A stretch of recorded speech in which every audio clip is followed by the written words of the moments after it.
There's a strange idea that's been floating around the internet for a few years now. A quiet, unsettling thought that once you hear it, it tends to stick with you. It suggests that reality isn't as solid as we believe. That beneath everything we see, touch, and understand, there are cracks, small errors, places where the world doesn't quite load properly. And if you're unlucky enough, you might fall through one of those cracks. That's where the backrooms begin. The entire concept started with something deceptively simple: a single image posted online in 2019. It showed an empty, almost liminal space, yellow walls stretching endlessly in every direction, a stained carpet beneath flickering fluorescent lights, and no sign of life anywhere. It looked familiar, almost like an office. But at the same time, completely wrong, as if it wasn't meant to exist. Underneath that image was a short description. It said that if you knock-clip out of reality in the wrong areas, you'll end up there, trapped in this endless maze of empty rooms, with nothing but the hum of the lights and the smell of damp carpet to keep you company. That was enough. People began to imagine what this place really was. They started building on the idea, expanding it, adding rules, locations, creatures, turning a single unsettling image into an entire universe. According to the lore, the backrooms are not a place you can reach on purpose. There are no doors you can open, no coordinates you can follow. Entry is accidental, random, almost like a glitch in a game. One moment you're walking through a normal space, a hallway, a parking lot, maybe even your own home, and the next, something feels off. The air shifts, the lighting flickers, and before you can react, you fall. Not physically, at least not in the way we understand it. It's more like reality simply stops holding you in place, and you slip through it like it was never solid to begin with. When you land, you're no longer in the world you know. You're in level 0. Level 0 is often described as the entry point, the first layer of the backrooms, and for many, the last. It's an endless expanse of interconnected rooms, all sharing the same disturbing features: yellowed wallpaper peeling at the edges, damp carpet that seems permanently soaked, and fluorescent lights that buzz overhead with a low, constant hum. The sound never stops. It seeps into your mind, slowly wearing down your sense of calm until even silence feels impossible to imagine. At first glance, level 0 appears empty, completely abandoned. But the longer you stay, the more that illusion begins to break. You start noticing things that don't make sense. Rooms that shouldn't connect, somehow do. Hallways loop back into themselves. Landmarks disappear the moment you try to retrace your steps. And then there are the sounds. Distant footsteps that don't match your own, a faint scratching behind the walls. Movement just out of sight, always lingering at the edge of your vision but never fully revealing itself. It creates a constant tension, a feeling that you are not alone, even when you desperately want to believe that you are. Time doesn't behave normally there either. Minutes stretch into hours, hours into something far more abstract. Hunger and thirst still exist, but your perception of how long you've been there begins to dissolve.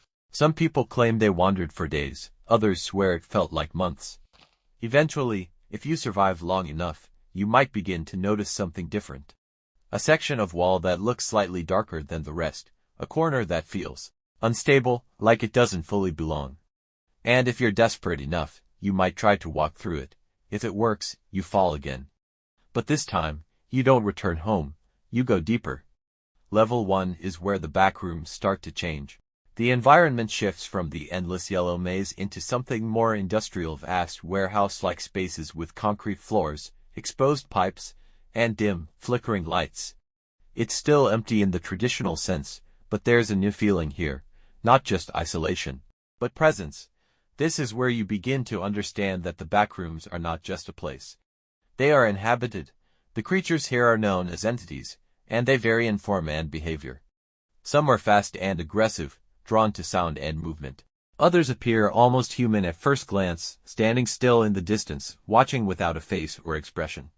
And then there are those that try to imitate people, wearing something that looks like human skin, moving in ways that are almost convincing, but not quite right.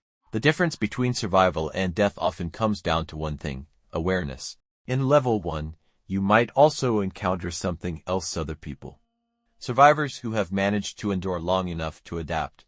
Some travel alone, avoiding everything and everyone. Others form small groups, trying to create some sense of structure in a place that fundamentally resists it. One of the most well-known groups is called the Major Explorer Group, or MEG. They attempt to map the backrooms, document its levels, and help new arrivals survive. But even they admit that their knowledge is incomplete. The backrooms are constantly shifting, expanding in ways that can't be predicted or controlled. As you descend further, the environment becomes increasingly hostile. Level 2, for example, is a network of narrow, claustrophobic tunnels filled with pipes that radiate intense heat. The air feels heavy, difficult to breathe, and the constant noise makes it nearly impossible to tell where anything is coming from. Entities are far more aggressive here, and hiding places are rare. It's a level that tests both your physical endurance and your mental stability. Beyond that, things begin to lose any resemblance to normal reality. There are levels that mimic entire cities, complete with empty streets and silent buildings. Others resemble vast oceans, where the horizon stretches endlessly and the water hides things you never see until it's too late. Some levels distort gravity, forcing you to navigate spaces where up and down no longer make sense. In certain areas, time loops endlessly, trapping you in repeating moments with no clear beginning or end. And then there are the levels that feel personal. Places that seem to pull from your own memories, familiar locations twisted into something unrecognizable. A childhood home that leads into infinite hallways. A street you once knew, now completely abandoned and wrong in ways you can't explain. These levels are often considered the most dangerous, not because of what's in them, but because of what they do to your mind. Not every level is immediately hostile. Some are considered relatively safe, offering resources like food, water, and temporary shelter. These areas sometimes become hubs for survivors, places where people gather, trade information, and rest before moving on. But safety in the backrooms is always temporary. What feels stable one day can change without warning, turning a refuge into a trap. The deeper question, the one that keeps people thinking long after they've heard the story, is simple. What are the backrooms, really? There's no single answer. Some believe they are a byproduct of a simulated reality, a kind of leftover space where corrupted data accumulates. Others think they are a parallel dimension, existing alongside our own but normally inaccessible. There are theories suggesting that human experiments, scientific or otherwise, somehow created a tear in reality. And then there's the idea that the backrooms are something more abstract, a manifestation of human consciousness, built from memory, fear, and the parts of the mind we don't fully understand. But no theory fully explains everything, and maybe that's the point. As for escape, that remains uncertain. There are stories, rumors of people finding exits, specific levels or conditions that allow a return to reality. But these accounts are inconsistent, often contradictory, and impossible to verify.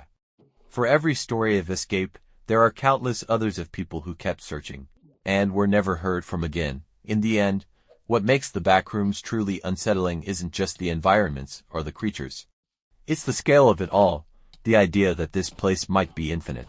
That no matter how far you go, how much you explore, there's always another level, another corridor, another unknown waiting just beyond your reach. It's the thought that you could be trapped there, not for days or weeks, but indefinitely, walking through empty rooms that never end, listening to a hum that never stops, and always wondering if the next corner is finally a way out, or just another part of the maze.